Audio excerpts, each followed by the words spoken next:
And during the few moments that we have left, we want to have just an off-the-cuff chat between you and me, us. We want to talk right down to earth in a language that everybody here can easily understand. As far as I'm concerned, as long as that same respect and recognition is not shown toward every one of our people in this country, it doesn't exist for me. It doesn't exist for me. It doesn't exist for me.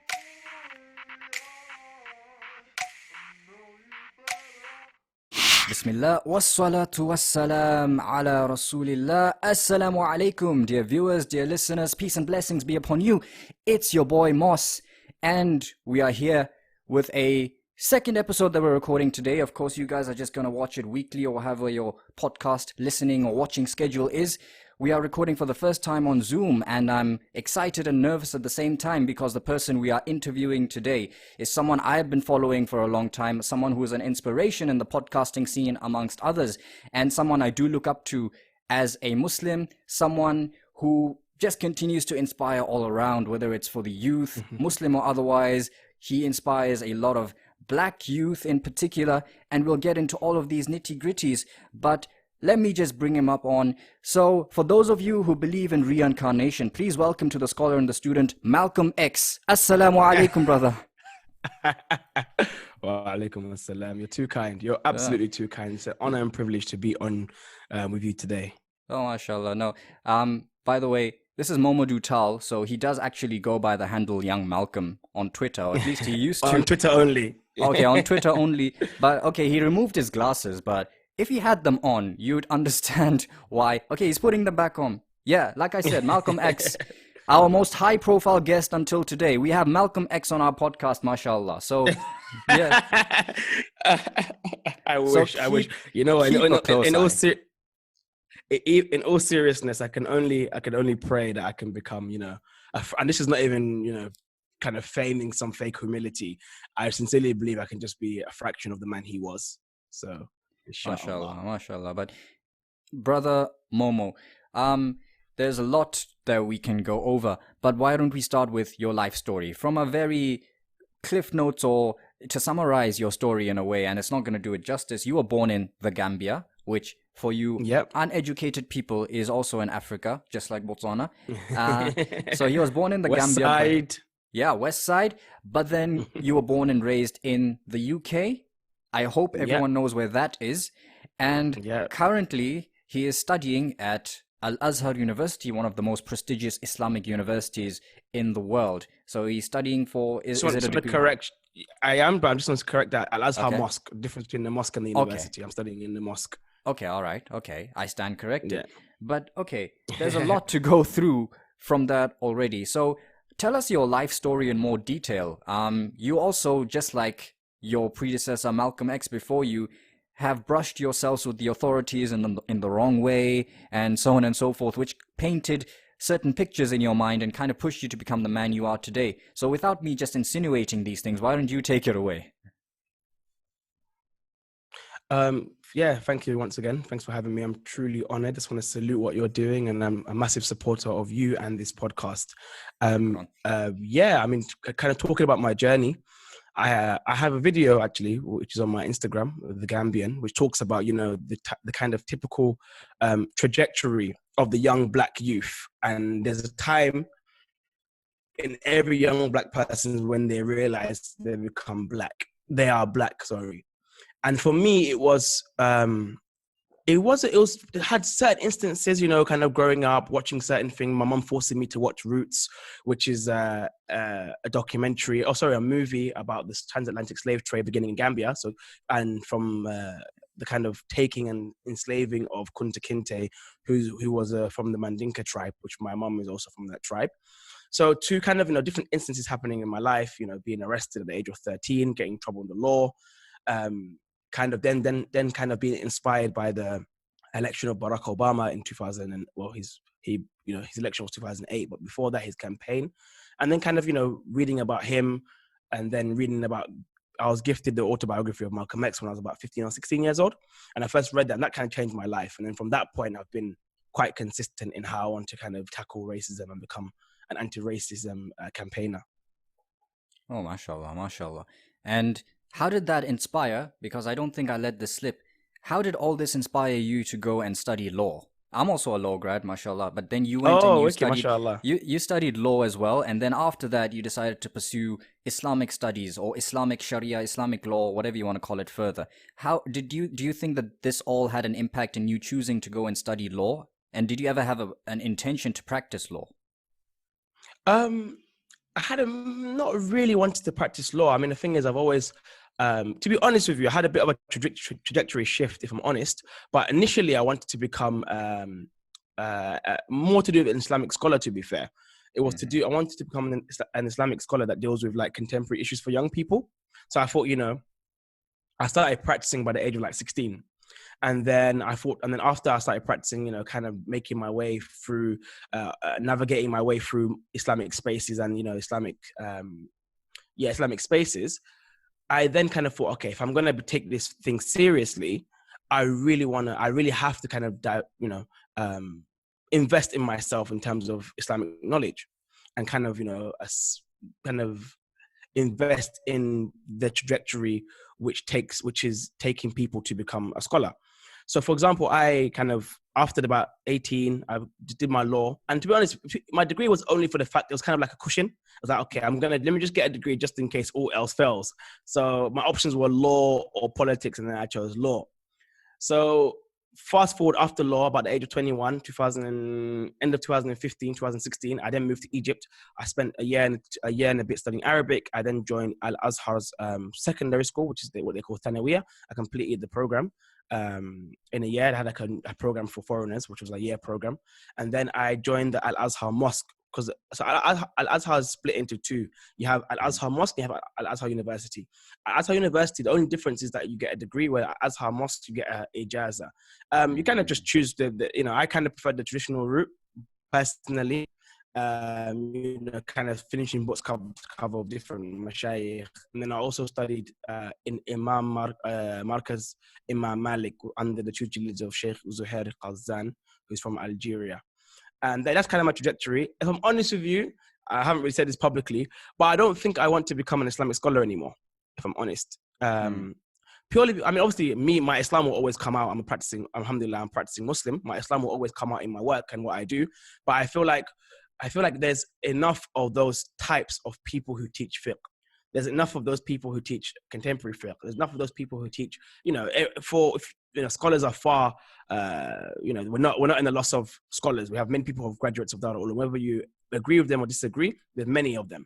But I think for myself, I think I definitely want to kind of go in more to do anti-racism work personally. And hopefully, after I finish my studies up here, which should take another year and a bit now, hopefully I continue my studies. I wanted to do a PhD next in either something of history or politics. MashaAllah, we're appreciating the honesty and the raw thoughts that are flowing from you. And you mentioned politics, and the more you speak, the more I remember more about your bio, because it's just so voluminous. I can't remember everything from the outset. You mentioned politics. Momo here was actually part of the youth parliament of the UK or whatever that was. I don't actually understand it quite well myself, but you were in the youth parliament. How does that work? So yeah, the youth parliament just mirrors the actual parliament. So let's say, for example, break it down, how the UK parliament works.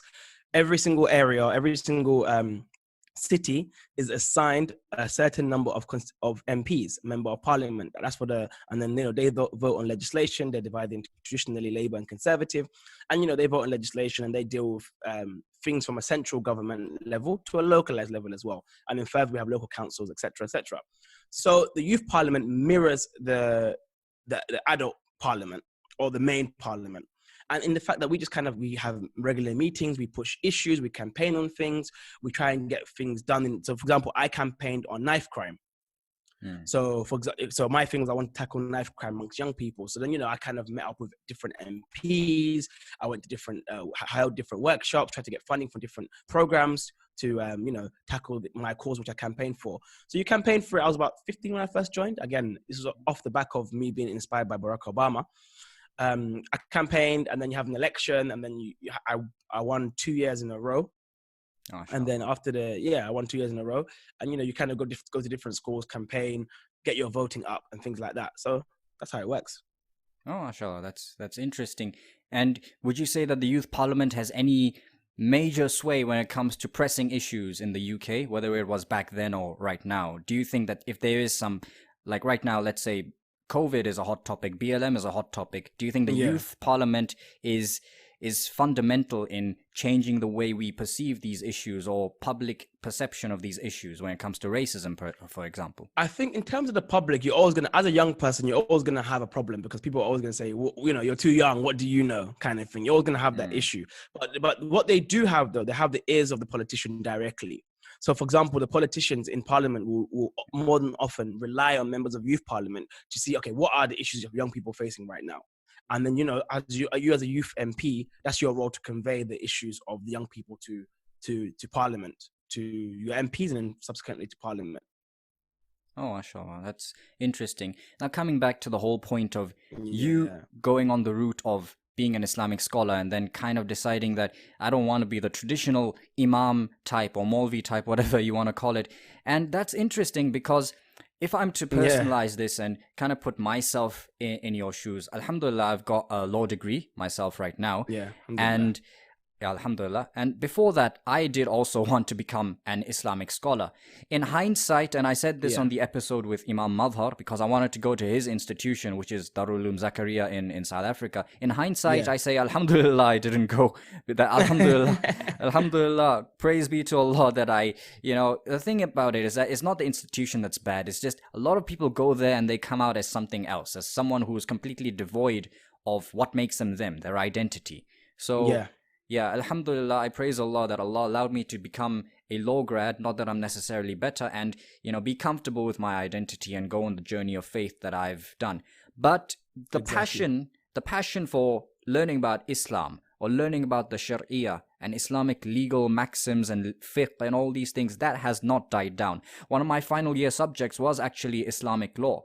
Obviously, it's nothing on the level of what you're doing or what anyone else is doing in an actual traditional setting studying Islam. This is more of a kind of critique angle, if I will. So it's basically, you look, for example, at the sources. I know you're saying it's not on the level, but those things are very important, man. We need more of these critiques. We need more of these. I think we are at a time now. The best scholars will emerge from when they combine the two. If you have a scholar which is traditionally trained in a traditional seminary or under the tutelage of a traditional scholar, but then combines that with Western academia and their kind of arguments and you know, the kind of topics that they tackle, I think that person will be very strong. Oh, absolutely. And I think you highlighted an important point, is that these two types of study are kind of going at two different directions. So when you're looking at Western academia, the kind of gems that you kind of derive from there, when you're looking at the Islamic discourse and Islamic law critically, you kind of unearth a few, I don't want to call them hypocrisies, but you kind of see where Muslims have fallen short. And when talking about like the Quran, we believe the Quran to be the word of God, but like when it comes to the scholars, of course, from the past and how they've done certain things which may not have resulted in the best outcome for people like us, you begin to see that if you go more in the Western academia route. And of course, the whole traditional imam route is not going to lose its importance. You need to lead your salah at the masjid. You need to you need a spiritual kind of counsel. And I think ultimately it just depends on the person. Absolutely. Because some people just need, you know, we have one imam, we rely on him for everything, and it's sami'na wa ata'na. That's it. You know, we listen and obey. And the thing is, when I was a bit younger and I'm still young. When I was younger and I was a bit, I'd say, quote unquote, militant in my kind of wanting things to change and progress amongst Muslims, I would call out, oh, why are you being so dumb for? You're just stupid. Why don't you question anything? But you know what, as you get a bit older, you get less puritanical with your position. Yeah. You kind of say to yourself, you know what, if that works for somebody, that's fine. As long as he or she doesn't enforce it that way on me, I'm completely fine with that. That's fine. But however, at the same time, what I'm essentially saying that is, if it works for that person, that's fine. It doesn't enforce it on me. That's what I prefer. But I don't have an issue with that, is what I'm saying, essentially. I don't have an issue with that. Does that make sense? Yeah, that makes sense to me. Whatever works for people, as long as it works for you, that's fine. At the same time, on the flip side of that, people, I think it's going to be, I think though that what I just said just now is going to be much harder to maintain, because we live in a world where we have, Muslim, non-Muslim entering academia. They're challenging our faith. They're challenging the kind of institutions of our faith, which we hold to be so sacred, like, the corpus body of hadith, for example. Yeah. And the issue of Quran transmission, which I don't want to go into now, but, people are challenging it. And the thing is that as a Muslim, we have loyalty to these books. So our starting point is that the Quran is the word of God. Then we go, then we kind of move on from beyond that. Whereas you have non-Muslims who are entering these discussions, and they don't have no loyalty to the Quran. Absolutely. So they're challenging it. They're challenging the Quran. They're challenging the hadith. They're challenging everything which we hold to be sacred institutions of our faith and pillars of our faith. So I feel like, so what I'm saying is that since we're entering in a world where more and more of this is taking place, and again, it's not a new phenomenon, but people have always challenged Islam. But I feel like now it's like you have people who are, let's say, the issue of women, which is a major one. I mean, there's many issues, but the issue of women comes up now. It's not going to fly when you tell a woman you can't travel without a guardian anymore. When she can go to university and she can be independent and earn more money than her potential spouse easily. Absolutely. Absolutely. You can't tell her that she can't go out by herself. You can't tell her that these rules don't work anymore. So then now, if you're not having these scholars who can understand what we call the waqi', understand the reality, and apply I wouldn't even say the fiqh, because again, a lot of the fiqh is outdated. I would say people who can apply the usool of the sharia. If you can apply the maqasid of the sharia to our time. So I think we need more and more people like that. MashaAllah. And I think you'll need to unpack that. Not all my audience is Muslim or speak Arabic. So what are usool of Sharia? Oh, okay, sorry. Yeah. Sorry. Go ahead. Please forgive me. Forgive me. So usool is like the kind of foundational principles of Islam. And the maqasid is what we call the maqasid al-sharia, means the objectives of Islam. So for example, the objective of Islam will be, hifz al-nafs, like preservation of life, of money, of lineage, of religion, of wealth. And then they said these are like the 5 maqsad, the 5 principal objective of the Sharia that kind of govern how we kind of make rulings and how we understand our Sharia, how we understand our faith and practice our faith. So, for example, let's say there was a ruling to do with that is needed to protect life. That would be paramount. That's a key objective of the Sharia. So yeah, that's just a quick example. I mean, those who are interested in more can always YouTube. There's many lectures in English on what Maqasid Sharia is. Oh, mashallah. Yeah, and it's something that we could definitely delve into. The reason why I brought all this up was that, I've got my law degree now, alhamdulillah. And my intention, inshallah, if Allah wills, is to actually, I've got a lot of things planned, but inshallah, being a traditional lawyer, if you will, as in someone who does all the legal stuff, that is in the plan. At the same time, when it comes to, I've done my bachelor's, when it comes to masters and potentially PhD, inshallah, very soon you'll be embarking on that route as well. What is your advice to me in particular and those in my position that they might have done a bachelor's degree in something, whatever it is, and they have a passion for Islam, but the thought of going to some foreign country and studying for like 6-7 years is not exactly appetizing, especially when you're like my age. This is also the time when you do think about settling down with a family and all that other kind of stuff. So there's a lot of stuff going on, but we want to take our knowledge of Islam further. What is your advice? Because we're not going to ship off to whether it's Pakistan or Egypt and live in those squatted conditions for like, I don't know, the next 6 years or something. And I'm not saying it cannot be done. Someone wants to do it, they can do it, but it's just not the most appetizing course of action for people like us right now. Absolutely. What I would say to that is, first and foremost, anyone who's thinking of studying Islam or wants to kind of deepen their knowledge when it comes to Islam and traditional texts of Islam, I would say what I say to everyone: start with the Arabic language. And this can be done online. There's so many resources out there which are free, and the ones that are you have to pay for are quite affordable. You cannot go wrong. Starting with the Arabic language, they say in the Arabic language, they say amongst the traditional sciences, al-lughatu arabiyya miftahu al-sharia. The language of the Arabic language is the key to the Sharia. to the key to open the Sharia. Why? Because obviously, let's be honest, our tradition is that the Quran was revealed in Arabic. The Prophet ﷺ spoke in Arabic. So again, the sciences, traditionally, if you want to kind of engage in your faith on a higher level, as for English, there's plenty of translation works. But as for higher level texts, which are like, voluminous, and they have, 10, 15 volumes of text, they're all written in the Arabic language, and not many have been translated into English. If you're of like South Asian heritage, you're lucky because there's loads in Urdu. And Urdu has I know you're happy there, but Urdu has an amazing, work of scholarship, and have many classical texts in Urdu as well. But however, if you're an English speaker, learn Arabic. That opens up the door. Then you can now engage your faith on a deeper level. And I think from that point, then you can watch lectures on YouTube. I mean, YouTube is literally a godsend. You can find any topic that covers, you can find many teachers on YouTube that cover topics cover to cover, that cover books cover to cover. So I feel like, but again, a lot of them teaching Arabic as well. So I think ultimately get your Arabic up. It shouldn't take long, maybe a year. By 2 years max, you can have a good level. And I think it's one of the best investments that one can do. MashaAllah, that's very practical advice. And yeah, you mentioned me getting happy at Urdu. Well, I don't know. Urdu is I speak a lot of languages by the grace of God. Alhamdulillah. Oh, okay. Yeah. Urdu is... आप कैसे है? Alhamdulillah, बहुत ठीक है, alhamdulillah.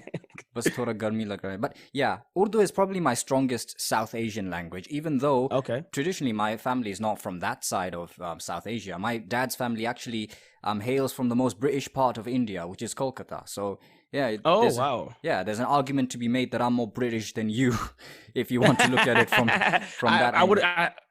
If you want to claim the British Empire, claim it, bro. Yeah. Well, I mean, if you want to get into that discussion, if you look at it very superficially, the approach of Kolkata, and anyone can take me to task for this, I could be well off. The approach of Kolkata seems to be that when the British came in, we're like, yeah, teach us about these things like democracy or architecture, but after that you can just leave. We don't want you actually running the country, because Kolkata looks like London looked like 300 years ago, and there is I'd wager to say that people from Kolkata are like the black sheep of India. And yeah, then there's me, who's the black sheep of my family. So yeah. You're carrying your traditional roots. Absolutely. And yeah. So what languages do you speak, bro? Sorry, I have to ask. Okay. Well, I believe I'm speaking English right now. Obviously, I speak Setswana, being born and brought up as a Motswana, someone from Botswana. Yeah. A little bit of Arabic. I mean, once I finished reading the Quran, we learned things like هذا بيت هذا قط هذا كلب, that sort of stuff. Yeah. But I can, alhamdulillah, I can read the Quran, and like at least 70% of it, I understand what it's talking about. But nice. Yeah, but I mean, you see, the Quran it's not like there's a new verse that I found out about yesterday or something. I've read through it a couple of times. So after a while, you kind of not memorize it completely, but you kind of get a gist of what's happening here and what's happening there. You get what I'm saying?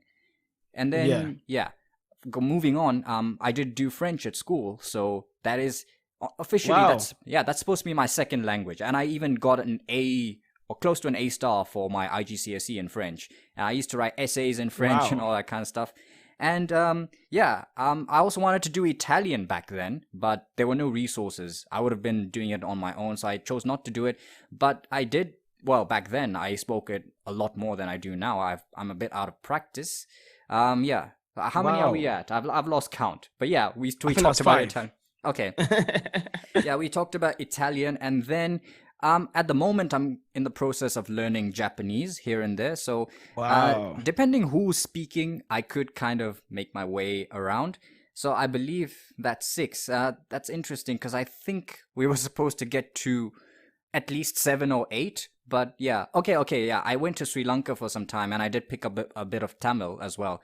Although I'm not so confident in going up to a Sri Lankan guy and speaking to him in Tamil. But I think there are some words which I could pick out and actually understand what the guy is saying if he speaks slowly. Dope. So yeah, I guess I have a bit of a proficiency towards languages, which not a lot of people understand. A lot of people, you could comment more on this, especially when I was in school. They always, if you were someone who was great in science, oh no, he's a great student. But if you're like me, who's like, I sucked at science because my brain is more wired to other things. I was better at English. I was better at French. I was better at literature and all these things. And then like, Yeah. well, what's he going to do in life? What's he going to make of himself and all that kind of stuff? So I have a fear that kind of still persists. And I'm not sure exactly how we can go about tackling. Definitely. I think it's more, I think it's changing a bit more though, in the sense that back in the day, liberal arts was not as rated as it was today. So, you know, I mean, in my primary school, I was strong in science and maths and weak in English. But then as soon as I got to secondary school, I don't know what happened, but it just shifted. I became weak in science and maths and much stronger in English and history and these kind of topics. But I feel like the shift has been changing though. I think now more and more people are really appreciating liberal arts. I think those who like take science subjects, or what they call STEM, are obviously always going to be kind of needed. Absolutely. But I feel more and more in terms of like the world the direction we're heading in, I think more and more people are beginning to appreciate, you know, people like an analysis of data, not data analysis, but like political analysis and historians and stuff. So yeah, I can appreciate that. Absolutely. And it reminds me of that one quote from Sheikh Hamza Yusuf. He said that we've got enough engineers to build bridges. Now we need people to build bridges between cultures. And that's profound in of itself. Yeah. So yeah, where were we even before we started hyping me up with my languages? Okay.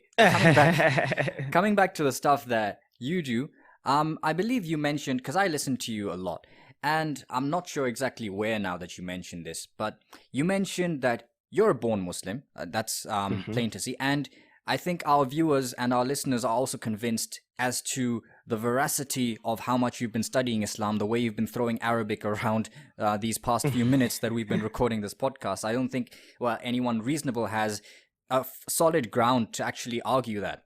But then I believe you did mention at one point that even though you're a born Muslim, and even though you did go to the mosque, you felt excluded. Perhaps because it was of your race or whatever it was, or that was the perception, at least at the time. Would you like to expand more about this? Because I feel that this is something that still persists in today's time. Absolutely. So, in kind of my trajectory of my faith journey, I would say I started practicing by the age of like 15, 16, just because of like, you know, I started watching YouTube videos, and my friend in school, he was my best friend at the time, really kind of guided me and helped me practice, you know, get on practicing and kind of teach me my basics of Islam. Going to the mosque, I'll be honest with you, I had more issues post practicing, because I started going to the mosque and they didn't speak English many times. I couldn't relate. I had many incidences of when I'll go to the mosque. Again, this is after I started practicing. Of like, I'll go to the mosque and someone would just look at me. I'll go with my friend who's, you know, people might know him on social media, Bede Pashtun, Fahad Khan. He always reminds me and remind each other. I went to the mosque one day to pray Asr, I believe it was. And we walked in, and this one man looked at... Sorry to cut you off. Was he still Salafi at the stage? That's fine. All right. No, he wasn't. I never met him at the Salafi stage. I met him just as he was leaving Salafi, or when he had left Salafi, actually. Okay. So we kind of went to a mosque for Asr, I believe, and an uncle kind of walked out and looked at him and just looked at me and just stopped and just continued to look at me, staring at me, and said, "MashaAllah."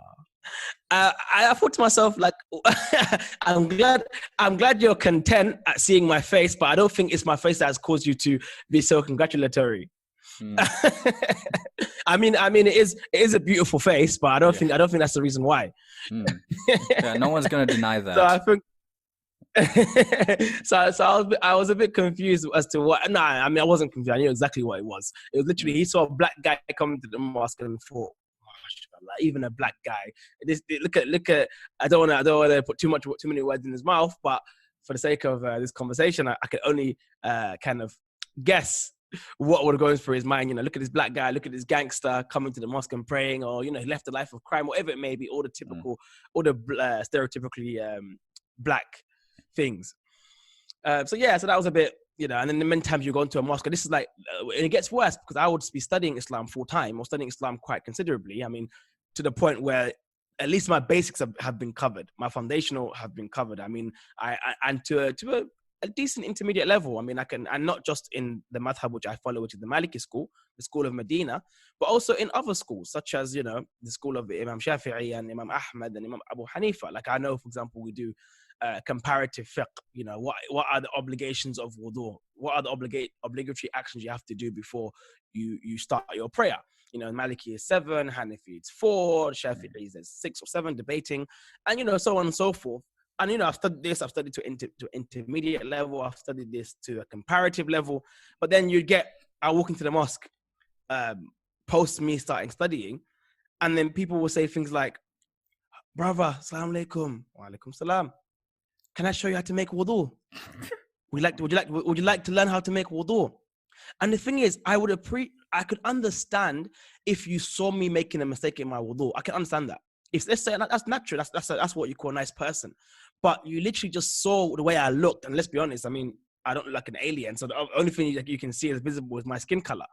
So you just, as soon as I walked in, and again, I get it, because the perception of Black people when it comes to Islam is that they're new converts, not knowing that my ancestry goes back to, you know, how many centuries of Islam. I mean, sub-Saharan connection to Islam has been, you know, how many centuries? Look at Mansa Musa and the various Muslim leaders of Islamic kingdoms, you know, the legacy of Mali and Timbuktu in Mali, you know, the Senegalese Empire, the Songhai Empire, you know, and et cetera, et cetera. And for those who want to know more about the history of Islam in West Africa, please check out my best friend, Mustafa Briggs, who's on social media as well. Oh yeah. Got a course called Beyond Bilal and Before Malcolm and etc. But I digress. So my point is that people literally just saw the way I look and assumed he must be a new Muslim. And I thought, and that kind of upsets me, because it kind of erases the kind of participation in Islamic tradition and Islamic legacy of Black Muslims, particularly of West African heritage. Absolutely. So then, that's just a quick wrap up of, and I've got many more experiences, but I won't go into all of them now.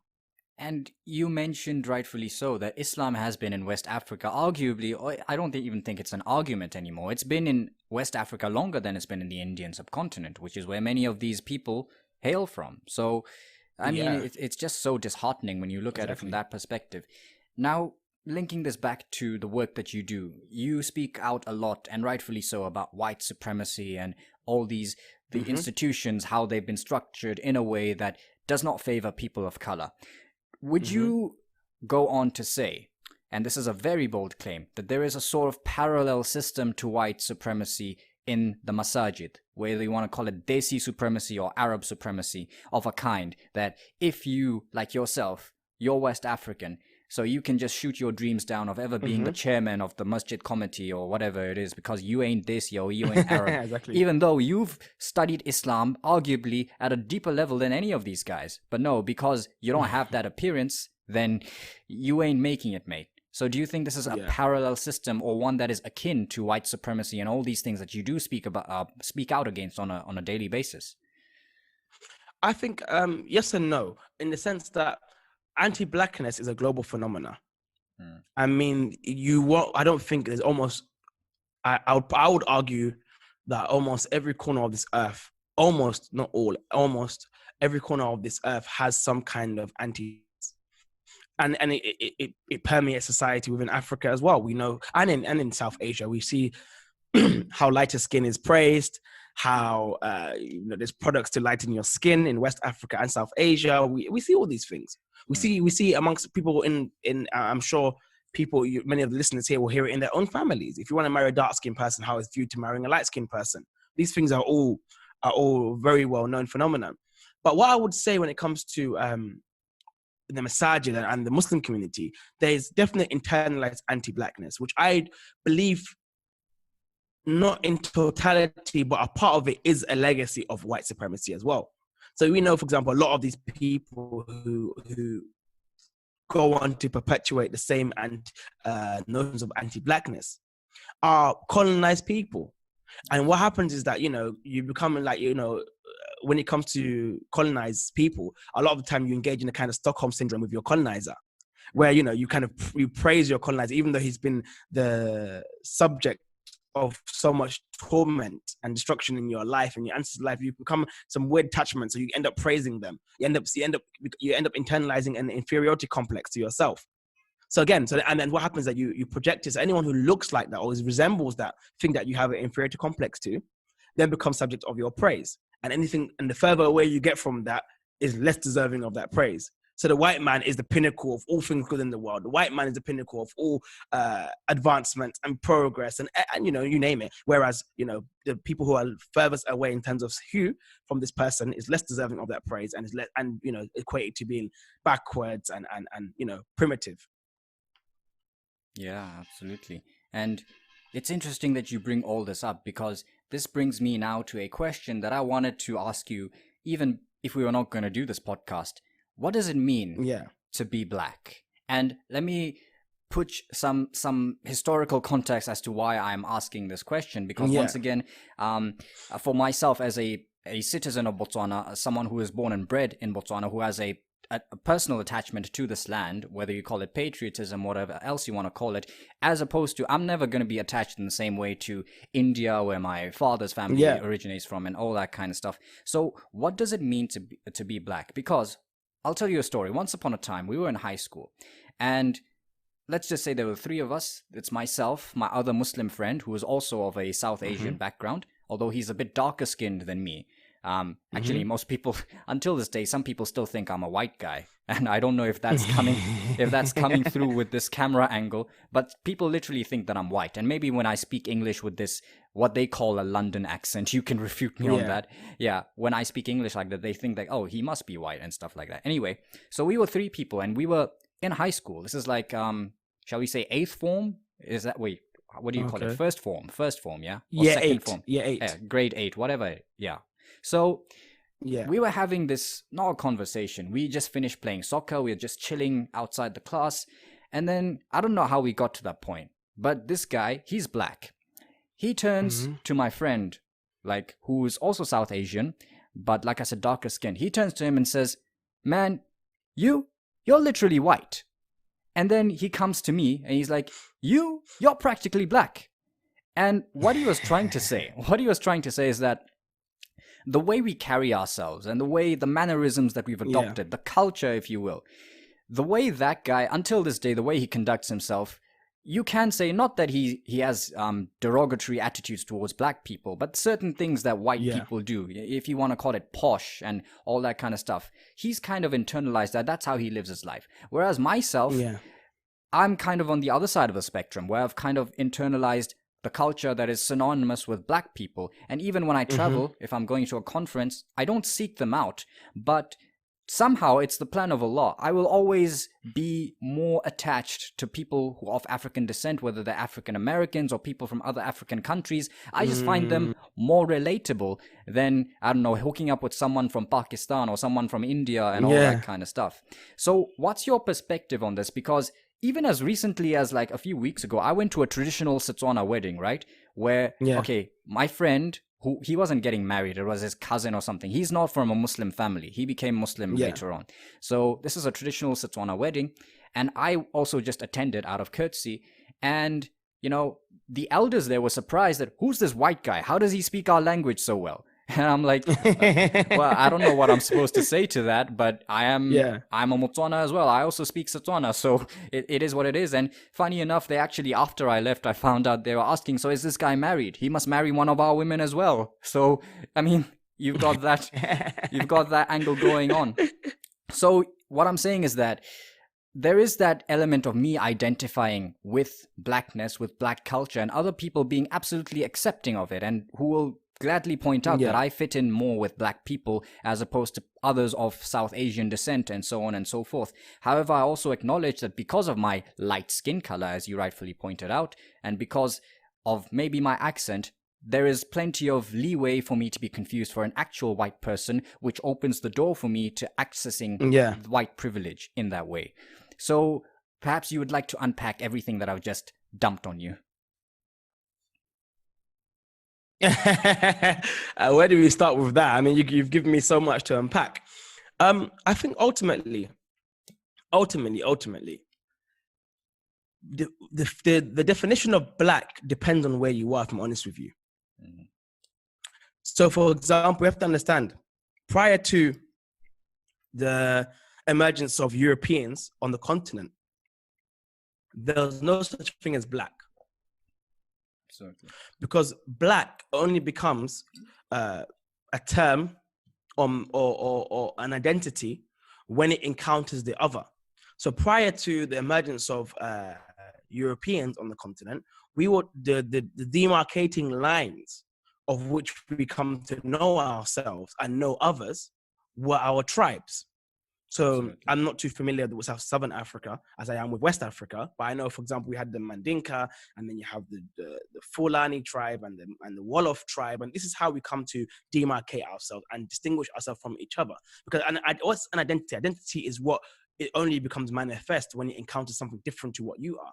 So you kind of, and again, identities, and then this kind of goes into the fickle nature of what identities are. They're just completely constructed, as is race. Race is a complete construct. So now, when the emergence of Europeans on the continent, they're differently in skin color. These are white people, you know, what they were called, quote unquote, white. But initially they weren't white. They were British, they were Portuguese, they were Spanish, so on and so forth. But then now, because of the legacy of white supremacy, they decided to do what? They decided to racialize black people.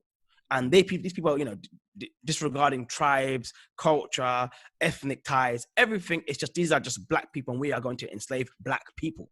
And that's when we first kind of see the kind of, and then before that, we know we have race-based science as well, which speaks about, you know, black people are deserving of being enslaved because they're less than human, and so on and so forth.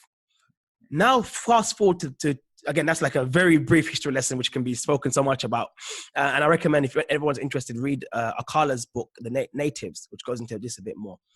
But if you want to fast forward to more recent times, it becomes a political identity. It becomes a political identity in which that we become bonded by, unfortunately, but bonded by, first and foremost, cultural similarities. So, for example, West Africa, yes, it's West Africa, and we have, you know, those in Nigeria who are Yoruba, Hausa, whatever, and you have those in Senegal and who are Mandinka, Wolof, Fulani, whatever it may be. We have similarities in food. For example, West Africa, almost many people in West Africa eat some kind of jollof rice, we call it, even though the Jollof Kingdom was set up in what we call Senegal today. So, you know, but later then, you know, cultural thing, our music becomes a bit more similar. And naturally, when you mix with people, you share things. That's what happens naturally. It's not an appropriation. It's more of a mixing, coming together, and a blending of culture. That's very natural. But when we're in the West now, in addition to our cultural similarities, we are oppressed based on our race. And our race here being our skin color. We are oppressed on our ethnicity, basically. You know, so where we know, for example, in the UK, a place like London, for example, you are 17 times more likely to be stopped by the police if you are black male. 17 times more likely in London than your white counterpart. But again, the police officer doesn't know if I'm Jamaican. The police officer is not worrying, is he Jamaican? Is he from Trinidad? Is he from Guyana? Is he from Senegal, Guinea? The police officer sees a black person, and that's it. So then what happens then? We now become bonded by, first and foremost, by cultural similarities, but unfortunately, we become bonded by how we engage the state and in our oppression. But then that shift, what we find in the 70s and the 80s, you found people who were South Asian, who look exactly like you, were called black. Absolutely. They were politicized as black people. The Black Panther movement in the 60s and 70s in the UK was a rainbow of colors. It was from the darkest dark to South Asian people. You had many people from South Asia a part of the black struggle, and they called themselves black. I think it's unfortunate today. I don't really know what happened. I'd love to see the genealogy of this, but I don't know what happened, why they stopped being called black, or what happened. And that's not to say we recognize that anti-blackness does exist in a lot of South Asian communities as well. But yeah, so my point is that black predominantly is a political term, but also it has that, you know, cultural similarities, etc. And as well, naturally, the thing that kind of binds people together in this black identity a lot of time is skin color and particular features. But as to what you're saying, though, I don't know how it works in Botswana. I can't really speak on to that experience or your lived reality. But if, for example, there was a political term or you had yourself more culturally aligned with certain people, you know, maybe you just call yourself, I'm just Botswanian. This is who I am. This is my identity. Oh yeah, yeah. I get what you're saying. I mean, based on what you're saying, basically, yeah, Botswana doesn't have that whole issue of, shall I say, the way race was politicized in that manner. I mean, our Mm-hmm. neighbor Mm-hmm. down there is South Africa, which had the notorious apartheid system.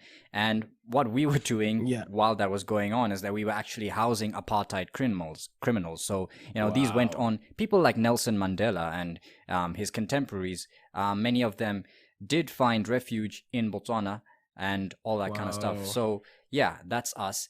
But there are a lot of, you see, one of the laws of Botswana, by the way, is that if you were settled here before 1966, regardless of whether you are Yeah. white, black, or whatever, because 1966 is when we got independence from the British. If you were settled here, Okay. domiciled here, automatically you're a citizen of Botswana. It doesn't matter, even if you Okay. happen to be a descendant of, I don't know, some Dutch person who was a colonizer or a British person who was a colonizer, but Okay. by virtue of you being domiciled in Botswana before that date, you are automatically a citizen of Botswana. And that's how certain things have carried on. Wow. And interesting to note, you can Wikipedia this or do some more research. In fact, there's even a movie about it now.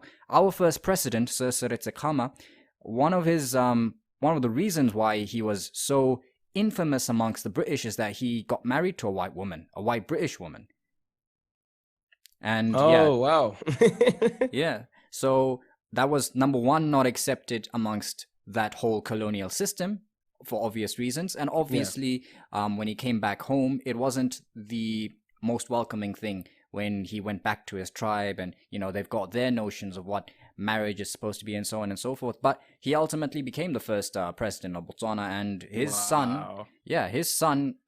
Sir Ian Khama, was the president of Botswana. He was the previous president of Botswana, not the current one, because he finished his 2 terms, and he is no longer the president. So that's that. But yeah, I did like the whole scenario that you broke down, that it does depend on context. But just to cap it off, would you say that it's then quote unquote risky for people like myself to refer to ourselves as black within, forget about the UK, let's talk about within a Botswana context, or have others refer to me as black? I mean, okay, that's mostly their business, but would it be appropriate? Because I don't want to be a cultural appropriator, if you understand what I'm saying. Again, I think it's very hard to say. I think you're better placed to make that call than I am. I think ultimately what you can do is assess the situation, read up about race, the formation of race, how it's been politicized in if it has been in your country, and then see from that point. And see, can I call myself black or not? Ultimately, I'll be honest with you. If I'm honest with you, this is kind of moving away from all the philosophy and the metaphysics of race, which I do like to engage in. I know this sounds quite funny, but I just feel like black is a spirit. If I'm honest with you, I feel like black is a spirit.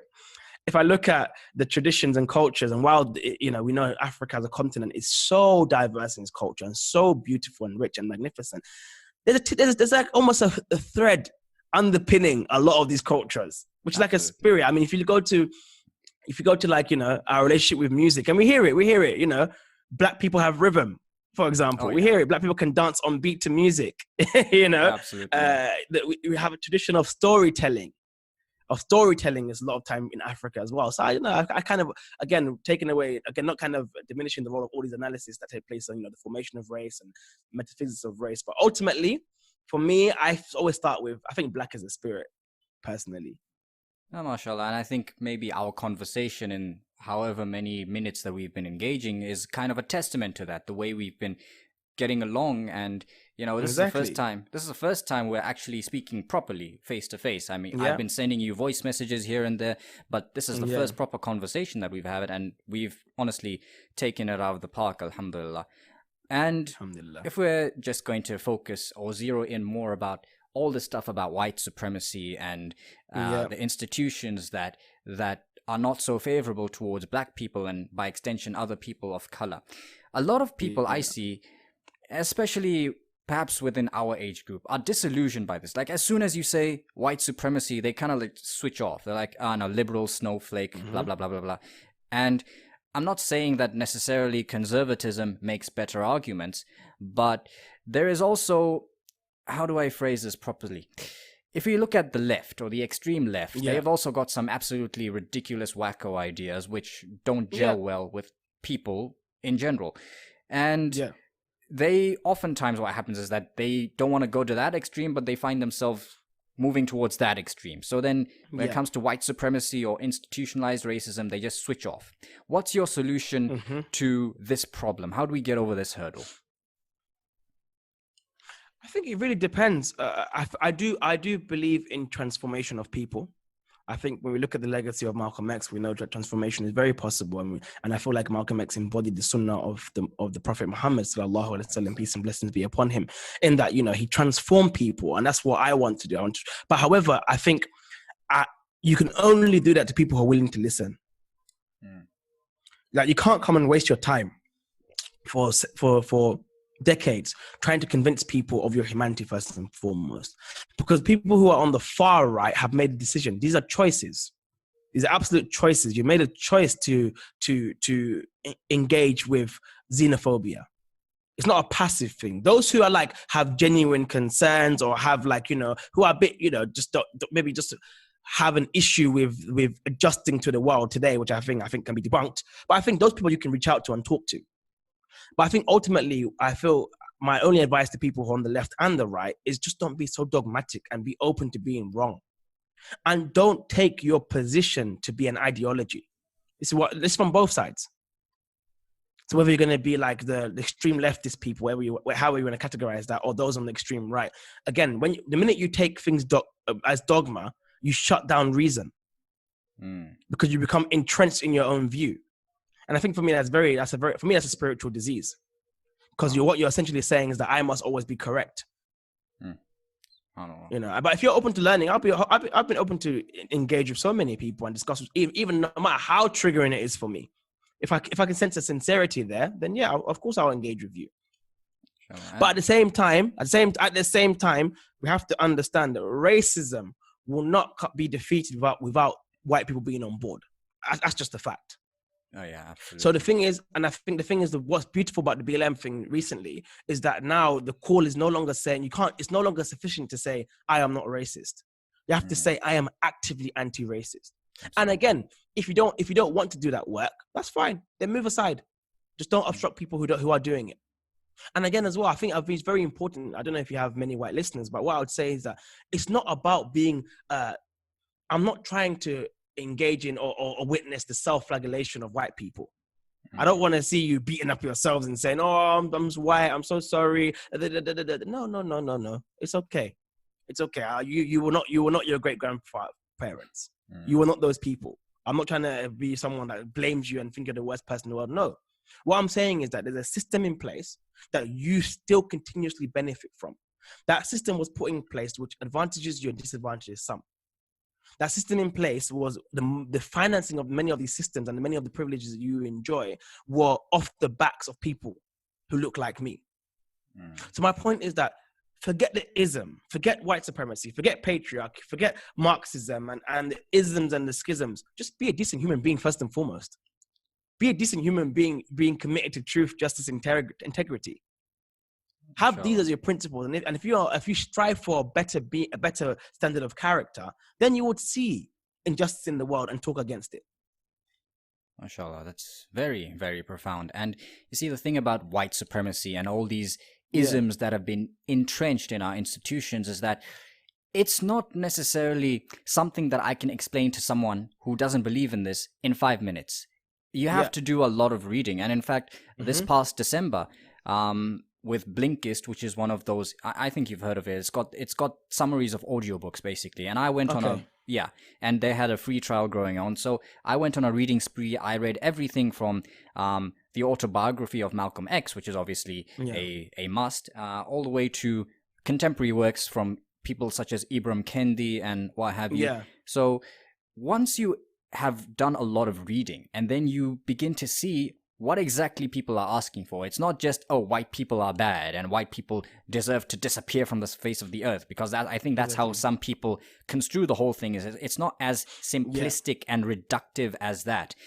If you actually study history and go through exactly how we came to be where we are today, then I believe then people will be more empathetic towards our cause. What do you think that would be the case? Absolutely. But I think ultimately, I think what's beautiful is that you see. I mean, the thing is, white people being on board of Black struggles is nothing new. Absolutely. And again, these are choices that you make. John Brown risked his own life on Harper's Ferry to see the abolition of slavery. He was a white man. He didn't have to do that. You had a Rabbi Joseph Hesford with Martin Luther King, a white Jewish rabbi, came and stood up with Martin Luther King. There are many white people who come, but the issue is there's a white people who are committed to being a decent human being, an anti-racist campaigner, and you have the white people who are the neoliberals who just want to do it as a tick boxing exercise. Look at me, I'm a good person. There's a difference there. Yeah, and you had posts So about this. So ultimately, I just carry on. Yeah, I was just saying you had posts about this tick box exercise with, the inauguration of people like Kamala Harris and the colorful Senate. Basically, you were quoting Dr. Cornel West, weren't you? It's not just, it's not adequate that, we have got a Senate with Black people and mixed race people, blah, blah, blah. You need to take it a further step than that and see that these people are actually going to walk the talk. Exactly. Like, again, you can, I think just by virtue of being a person of color does not mean automatically you understand the issues that people are facing. We have all different, many of us have different backgrounds. Many of us come from different, various standards of wealth, various standards of education. That's not to say you can't, but again, these are choices that you make. So for me, I don't get me wrong. That same post, I did say, I can appreciate in the minds of many people how that can be a source of joy and comfort. I can appreciate it. Because ultimately, most people exist in the world like that. When they see diversity and when they see representation, it shows that I can do it as well. And I would never downplay the importance of role models. Again, I have role models, and I think role models kind of exist in ways in which you can see the potential of yourself. So when I see Malcolm X, when I see Dr. Cornel West, I think to myself, what, I can be like that. And I genuinely do that. That's why I follow them so much. I feel like I follow their trajectory, I follow what they do. I feel like, what, he can do it, I can do it. So I never downplay the importance of role models, which the role models were not based on the color of someone, or solely based on the color of their skin, but rather of the content of their character. What did that person do? What is that person standing for? Because, for example, a Black person serving in Trump administration, you're not a source of inspiration for me at all, because you're serving amongst a man who's happy to play up to xenophobic rhetoric. That's not a source of inspiration for me. Absolutely. And on that point, what is your response to those people of color, or Black people in particular? There are some vociferous ones out there who deny all this institutional racism or white supremacy for various reasons. Some of them, it's for money a lot of the time. Let's be honest, it's for money a lot of the time. I was going to say that. I don't want to downplay anyone, but I struggle to find some academic arguments when it comes to those things. I mean, look, when it comes to ideas that we've been going through, there's always room for critique. There's always room for argumentation. Of course. Yeah, but I don't think denying the fact that people are going through certain things is going to solve that. I mean, one of the what you call get out of jail free cards that everyone always throws at every time this happens. They're like, oh no, Black people should stop being lazy and actually put their work in and all that kind of stuff. No. Funny enough, you hear that in Botswana as well from people of South Asian descent and all that. They're like, no, Wow. Black people should work harder, blah, blah, blah, blah, blah. So it's kind of disheartening. Okay, so first of all, before we move further, what is your response? How do we deal with these Black people who are kind of becoming tokens for the far right, if you will? But again, I mean, the thing, let's be honest with you, if your majority of your audience are white people, let's be honest, are they? I think there lies the answer. If the majority of the overwhelming majority of people who agree with you are white people, then clearly, I mean, it's very simple like that. If you, and again, it shows where we're at, because it shows that we have amazing academics who are Black, who have spoken about racism, and they won't get the same recognition than those who are on the right. And many times, and I think, let's be honest, many of the times people can appreciate a good argument. I am yet to see a good argument from let's say Candace Owens, for example. I haven't seen a good argument from her. She's actually, unfortunately, she's very stupid. Yeah, I think she's very stupid. I'm yet to see her produce a good argument for. It's just populist rhetoric, and she's talking to her base. I don't even whether she believes what she says or not. I don't know. I can't pry into her heart and see her intention.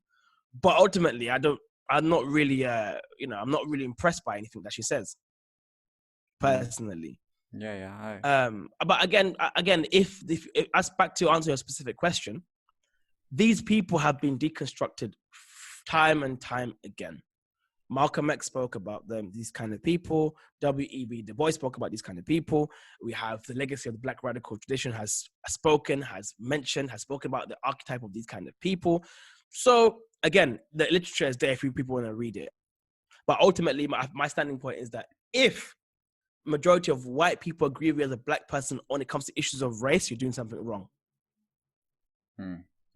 Mashallah, very, very profound. Out of curiosity, are you clued up at all about South African issues, especially about this whole thing? I don't know if it made news in the UK or in Egypt or whatever, about how Black people were reclaiming the land from white people, and it was just such a mess and such a politicized issue. Did you hear anything about that?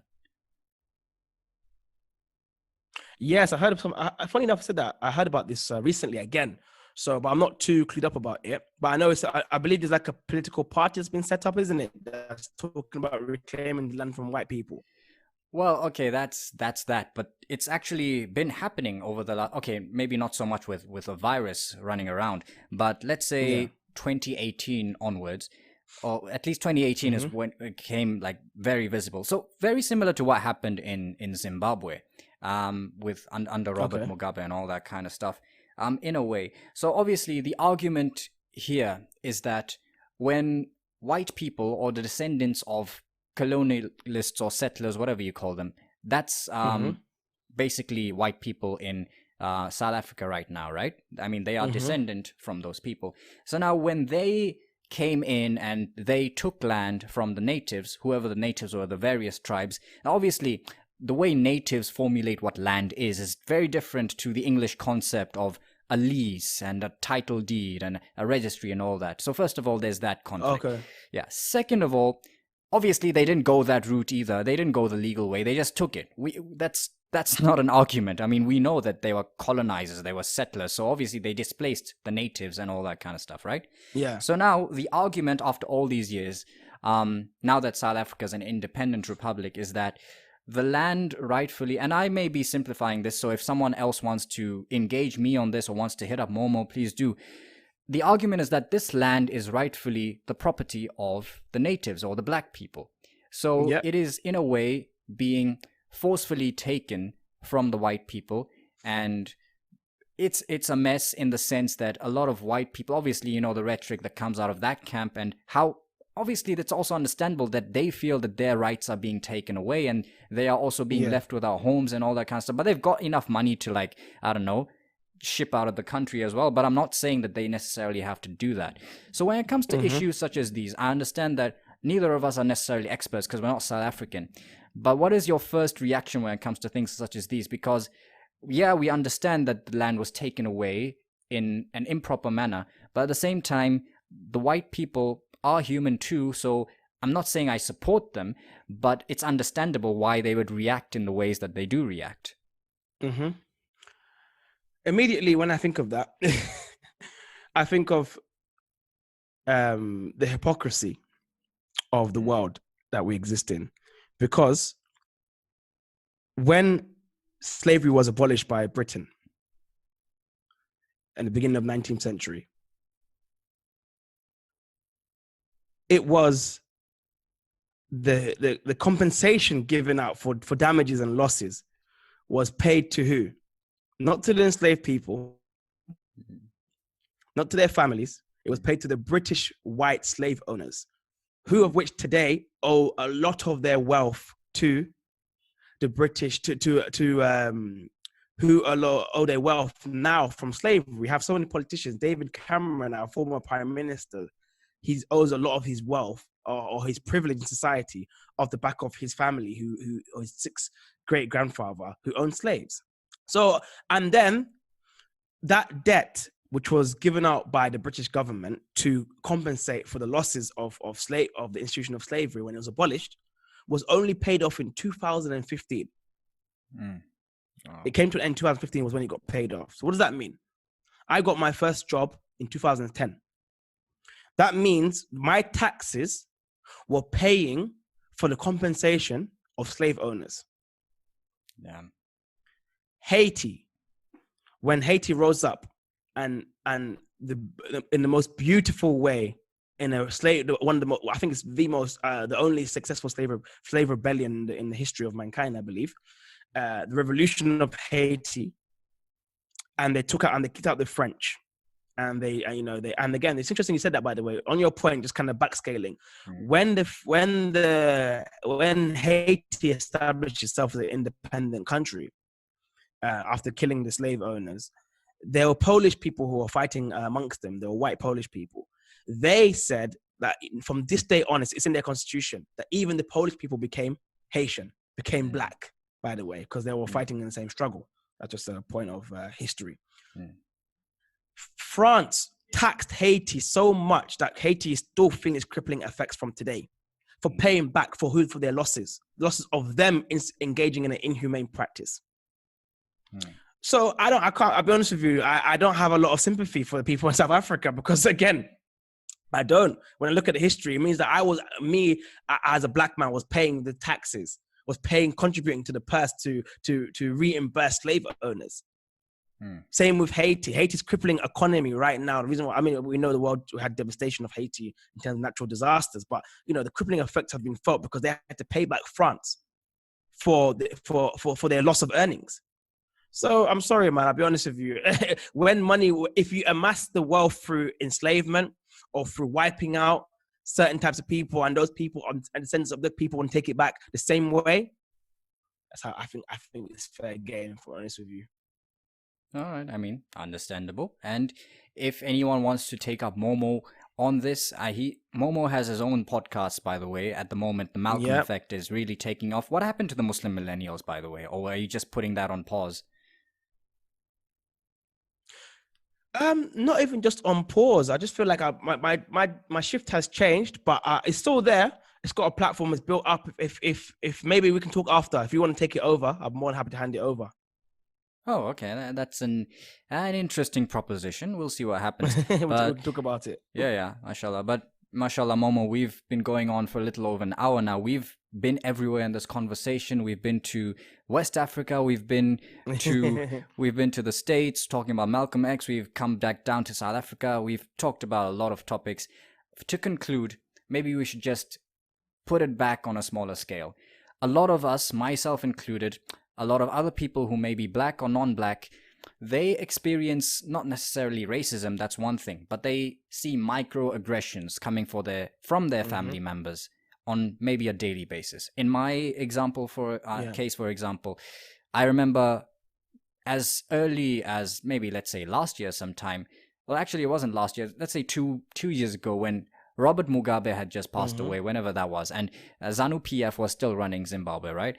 So one of let's call her a member of my family, although she's not actually related by blood, but she comes to the house often, whatever. So she didn't know who had taken over Zimbabwe, as in which political party. I'm like, oh, it's ZANU-PF. And then, I kid you not, this is what she said, and it's so damn cringe. I wish I had spoken up or something. She literally said, damn, black people are so stupid, just because ZANU-PF, took over Zimbabwe again after years of, ZANU-PF doesn't have, Mugabe's party never had the greatest of records, and that they took over the country again. She was insinuating, oh, black people are so stupid, they can't even change the political party and that kind of stuff. Stuff like that, really, I hate it. It's disgusting, and it's also one of the reasons why I don't do certain things like Tabligh Jamaat, although Tabligh isn't racist in of itself. In Botswana, there are just too many racists for me to feel comfortable amongst them. It doesn't have to be racism against me or my family or something and all that kind of stuff. It's just that as a human being, how much of this BS are you going to take? So what's your advice that how do we deal with these things? Because it's not overt, it's not against us, which puts us in a very confusing situation. And everyone might not be in a position to openly say, yo, stop talking BS or something like that, especially if it's someone older than you. How do we deal with this? I get asked this a lot, and I know you said it's difficult to call out, but I would say ultimately, you know the people in your family best, or people who are near to you best. You know, if you know them well, then you know how to get through to them. It might not be. I mean, for me, my method is I always call it out. I always call it out, and I'll make it known. I don't have an issue with. I don't care who that person is. If someone doesn't want to do that, they can send people articles. They can send things educate people of internalized anti-blackness, educate people by indirectly of white supremacy and these kind of things. And more importantly, I think, as you mentioned in the kind of prelude to this question, was what are microaggressions? You can send people videos on this kind of stuff if they're open to learn. If they're not, then I dissociate myself from that person, if I'm honest. Yeah, okay, that's practical advice. So yeah, shukran jazeelan, jazakallah khairan for all the insight that Thank you so much for having me, man. Anytime. Thank you so much. It's been an awesome conversation. Absolutely. Would you like to put in some plugs? Where can the audience find you after this? Oh yeah, of course. Thank you so much again, Mustaqim. Mosques. People can find me on my socials are Momodou Taal on Twitter, the Gambian on Instagram, and also the Malcolm Effect, which is on all major platforms: Spotify, YouTube, and Apple Podcasts. MashaAllah, I'll be sure to put down those links. And Please one last thing, before we go, inshallah, once travel restrictions ease up, or once this pandemic subsides, you gotta come down to Botswana, brother. It's either that. I would love to. Yeah, it's either that, or I'm coming up to Birmingham so I can initiate myself into the Baraka boys. Please. Either way, we have to do both. You know, we live in abundance, so we have to do both, inshallah. Absolutely. Oh, and I don't think we mentioned it, but the Baraka Boys podcast was also something that Momo was involved in for a very long time. On a bit of a hiatus now, but for a long time. Yeah. I'll put in the links down below so people can be familiar. Thank you, inshallah. Appreciate it. Thank you so much. Anytime. So, a very interesting and loaded conversation. My personal favorite from everything that I've recorded thus far, to be honest. And I'm not just hyping you up, Momo. It's genuinely speaking.